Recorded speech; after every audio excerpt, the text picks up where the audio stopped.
Praise the Lord everyone, good morning. Today Jesus or my fellowship word of God, சங்கீதம் 32 அதிகாரம் 8 வசனம். நான் உனக்கு போதித்து நீ நடக்க வேண்டிய வழியை உனக்கு காட்டுவேன், உன்மேல் என் கண்ணை வைத்து உனக்கு ஆலோசனை சொல்வேன். கர்த்தருடைய நாமத்துக்கு மகிமை உண்டாக அந்த காலை வேளையின் சத்தத்தை கேட்டுக்கொண்டிருக்கிறது என்னுடைய பிள்ளைகளை ஆண்டவர் சொல்கிறார், நான் உனக்கு போதித்து நீ நடக்க வேண்டிய வழியை இந்த நாளில் உனக்கு காட்டுவேன் என்று சொல்கிறார்.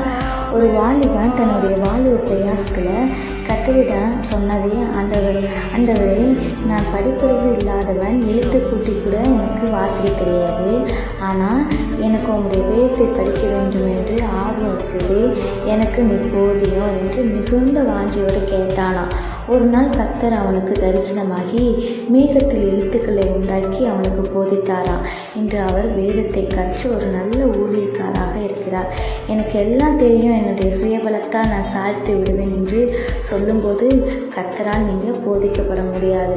தாவீதை போல நீர் எனக்கு போதியும் என்று விட்டு கொடுக்க போதுதான் அவர் போதித்து நடத்துகிறவராக காணப்படுவோம். உங்களுடைய வாழ்க்கையில் நீங்கள் எந்த வழியில் செல்ல வேண்டும் என்று கர்த்தர் உங்களுக்கு இந்த நாளில் காலை வேளையில் உங்களுக்கு போதிப்பா.